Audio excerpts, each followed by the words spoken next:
এ মুসলমান, ওই নবীর আদর্শ মানবেন না তো কার আদর্শ মানবেন? তাকে খুশি করবেন না তো কাকে খুশি করবেন? ওই নবীর সাহাবীরা নবীকে রাজি করেছিল কেমনে? আব্দুল্লাহ জুল বাজাদাইন নবী খুশি করলো, আবু বকর নবী খুশি করলো, বেলাল নবী খুশি করলো, সুমাইয়া নবী খুশি করলো, ইয়াসার নবী খুশি করলো, হযরত খাব্বাব নবী খুশি করলো, ১৬ লক্ষ সাহাবী আমার নবী খুশি করলো, নবী রাজি করলো, নবী রাজি করে তার আল্লাহ রাজি করলো। নবী রাজি হলে আল্লাহ রাজি হয়। আল্লাহ জানাইলেন, কুল ইন কুনতুম তুহিব্বুনাল্লাহ ফাত্তাবিউনি ইউহিব্বুকুমুল্লাহ। নবী গো, আপনাকে খুশি করলে, আমাকে যদি খুশি করতে চায়, আমি আল্লাহকে যদি ভালোবাসতে চাই, নবী উম্মতকে জানিয়ে দেন সেজন্য আপনি নবীরে খুশি করে আপনাকে ভালোবাসে।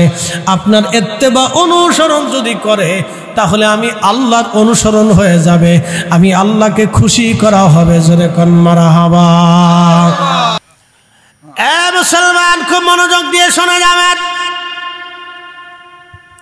সাহাবী জুলাইবি বেঠে বামন আমার রসুলের দরবারে এসে বলল, নবী ছিলেন এতিমের আশ্রয়দাতা।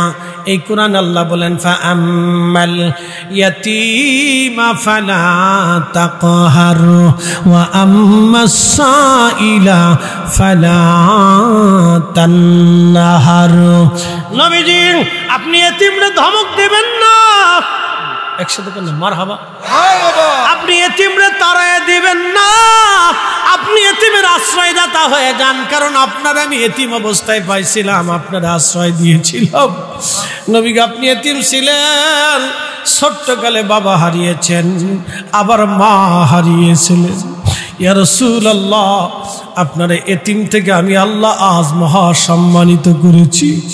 হুজুর, ফাআম্মাল ইয়াতীমা ফালা তাকহার ওয়া আম্মাস সাইলা ফালা তানহার। আপনি এতিমকে কষ্ট দেবেন না নবী। এতিম কেমনে পালা লাগবে আমার আল্লাহ নবীকে শিখাইলেন। কারণ আমার নবীকে আল্লাহ এতিম বানিয়েছিলেন। এতিম এতিম, এই জন্য আল্লাহ নবী বললেন, তোমরা যদি এতিম দেখো তাহলে মাথায় হাত বোলাই দাও, তারে আদর করো, তার প্রয়োজন মিটাও। কারণ যার মা নাই সে জানে মা কি জিনিস, যার বাবা নাই সে জানে বাবা কি জিনিস, যার মা নাই তার সে জানে মা কি জিনিস। এ নারী সমাজ, আপনাদেরকে আজ আমি একটা নসিহত করে যাব। আমার বোন, আমার অনেকের স্ত্রী মারা যায়, দ্বিতীয় স্ত্রী গ্রহণ করে। আগের স্ত্রীর ঘরে আল্লাহ সন্তান দিয়েছে, বাবাটা বাহিরে বাহিরে কাজে থাকে। সৎ মা ওই বাচ্চাগুলির ঠিক মতো খাইতে দেয় না, কষ্ট দেয়। বোন আমার, আল্লাহর হস্তে বলে পায়ে হাত দিয়ে বলে দিয়ে গেলাম, বোন আমার এই ওয়াজ যারা শুনবা, আল্লাহর কসম করে বলি, ওই এতিম সন্তানকে তুমি যদি আঘাত করো বোন, আল্লাহর কসম কিয়ামতের ময়দান তোমার জন্য হবে সন্ন সারা, সন্ন সারা। তুমি এত কঠিন পরিস্থিতির শিকার হবে মেহশরের মাঠে। আমার রসুল তোমাকে উম্মত বলে পরিচয় দেবে না, আমার আল্লাহ তোমাকে বান্দা বলে পরিচয় দিবে না, দুনিয়ার কোনো ওলি তোমার সাহায্য করতে আসবে না, পৃথিবীর কেউ তোমাকে পরিচয় দেবে না। বোন আমার, ওই এতিমের মারবা না, এতিমরে কষ্ট দেবা না, তোমার নিজের সন্তানের মতো তারে লালন পালন করবা, তারে বড় করবা, তার খাবারের ঘাটতি দেবা না, কষ্ট দেবা না বোন। আল্লাহর দোহাই দিয়ে বলে যাই বোন, তোমার সর্বনাশ হয়ে যাবে।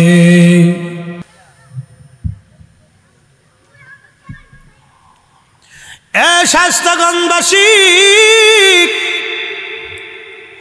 আল্লাহ রসুলের সাহাবী হযরত জুলাইবি রাদিয়াল্লাহু তাআলা আনহু, হযরত জুলাইবি রাদিয়াল্লাহু আনহু, আহা, তিনি বামানার বেটে সাহাবী। মদিনার মানুষ তাকে নিয়ে মজা করত, কে তার মা কে তার বাবা কেউ জানতো না। আমার নবীর দরজায় এসে বড় হতে লাগলেন। খাবার আসলে খাইতেন, নালে নবীজির সাথে থাকতেন। মসজিদের নববীতে কাটাই দিলেন বহু বছর। যৌবনে পদার্পণ করলেন জুলাইবি। এই জন্য এতিমখানা যদি থাকে বোন, বাবা আমার এতিমখানা আশেপাশে থাকলে এতিমখানায় টাকা দিবেন, এতিমদের জন্য খাবার পৌঁছাবেন, এতিমদেরকে অর্থ সাহায্য করবেন, এতিমদের ঘরে চাল দিয়ে আসবেন। এই যে মাহে রমজান আসতেছে, আপনার আশেপাশে যদি কোনো এতিম থাকে তাহলে এতিমের ভরণ পোষণ দিয়ে আসবেন, ওর কাপড় চোপড় কিনে দিবেন, আপনার সন্তানকে যেমন করে কাপড় কিনে দিবেন, এতিম দরিদ্র থাকলে এতিমর ওইভাবে কাপড় কিনে দিবেন। আল্লাহর আরশ আজিম খুশি হয়ে যাবে, আমার মাওলা রাজি হয়ে যাবে, আমার রসুল রাজি হয়ে যাবে, নবী রাজি, আল্লাহ রাজি, নবী রাজি, আল্লাহ রাজি। আমার নবী নিজেও এতিম, এই জন্য এতিমদেরকে ভালোবাসলে আমার নবী নিজে রাজি হয়ে যায়। হযরত জুলাইবি ডাক দিয়ে বলেন, ইয়া রাসূলুল্লাহ, মদিনার মানুষ আমাকে নিয়ে হাসি তামাশা করে আনন্দ করে যেতাম এমন বেঠে, তারপরে আমি নিগ্রো কালো, 2 নম্বর আমি দরিদ্র, 3 নম্বর আমি বেঠে বামন মানুষ, 4 নম্বর আমার মা বাবার বংশের পরিচয় আমি নিজেও জানি না, কোথায় আমার ঠিকানা। হুজুর, আমার মতো পরিচয়হীন মানুষের সাথে মদিনার মানুষ মেয়ে বিয়ে দেবে না। আল্লাহর নবী বললেন, জুলাইবি, আমি নিজে তোমাকে বিয়ে দেব। আল্লাহু আকবার। মদিনার এক আনসারী ধনী ব্যক্তি, প্রিয় নবী তাকে ডাক দিলেন, আনসারী, তোমার ঘরে না একটা সুন্দরী মেয়ে আছে? বলে, হ্যাঁ ইয়া রাসূলুল্লাহ। মদিনার মানুষ এমনিতেই সুন্দর, তারপরও মদিনার মধ্যে পরমা সুন্দরী একটা মেয়ে, বুঝতেই পারতেছেন সুন্দরের পরেও সুন্দর। মদিনার মানুষ এমনি সুন্দর, শুধু সুন্দর না, চরিত্র সুন্দর। মদিনার কোনো মেয়ে কখনো বেহায়া পাবেন না, অরিজিনাল মাদানী নারী জীবনেও আপনি তাদের দেখতে পারবেন না। অরিজিনাল মাদানী নারী জীবনেও কোনোদিন আপনি পর্দার বাহিরে তাকে পাবেন না।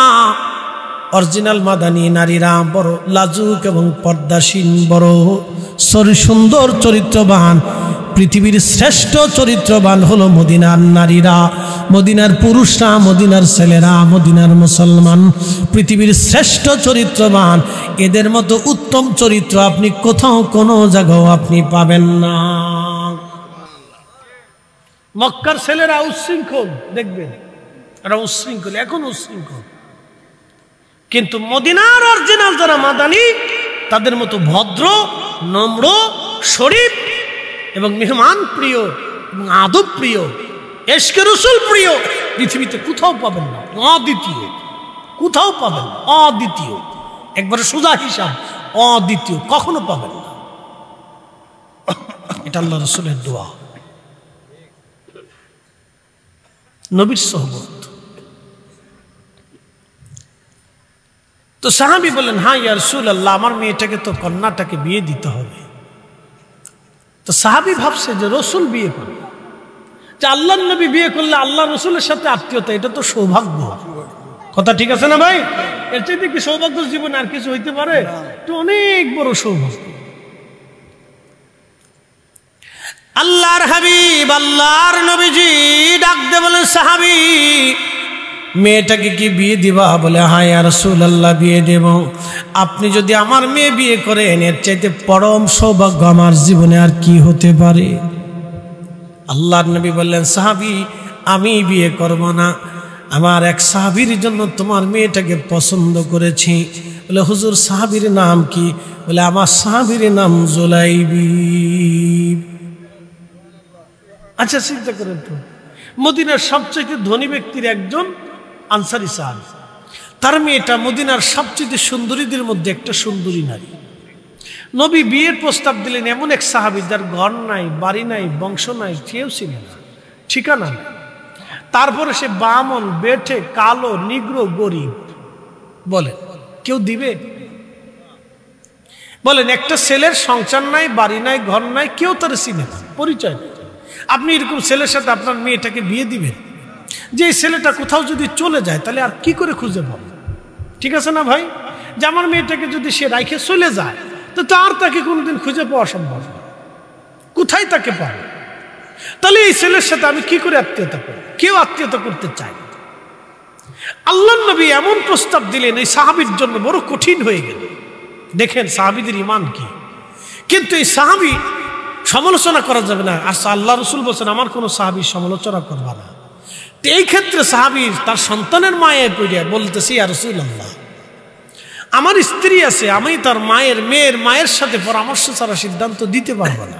দেখেন সাহাবী অস্বীকার করে ফেলে। তো আল্লাহর নবীর মনটা বেজার হয়ে গেল। এই সময় সাহাবী বাড়ি চলে গেছে, যে তার স্ত্রীকে বলতেছে, বিবি রে, তোমার মেয়ের বিবাহের পয়গাম আমার নবী পাঠাইছে, তোমার মেয়ের বিবাহের পয়গাম আমার রসুল পাঠাইছে। তা মহিলা চিন্তা করছে, নবী যে বুঝি আমার মেয়েকে বিয়ে করবে। তা বলতেছে, স্বামী বলেন কি, এটা তো আমার সৌভাগ্য, রসুল আমার মেয়ে বিয়ে করবে, নবীর সাথে আত্মীয়তা হবে, এর চেয়ে পরম সৌভাগ্য জীবনে কি হতে পারে। তো বলতেছে, বিবি রে, আমার রসুল বিয়ে করবে না,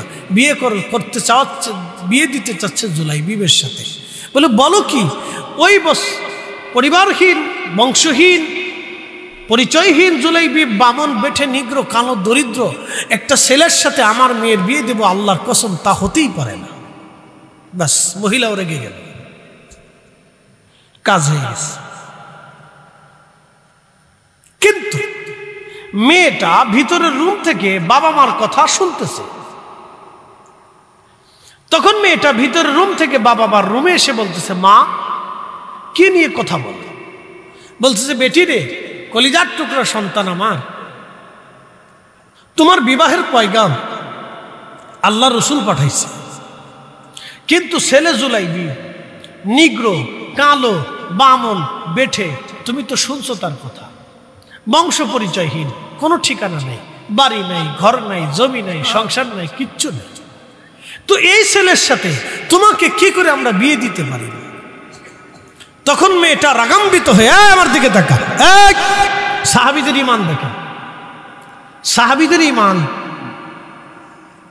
আল্লাহ কেন সাহাবীদের প্রশংসায় কোরআনের আয়াত নাজিল করছে, এবার শুনে যান।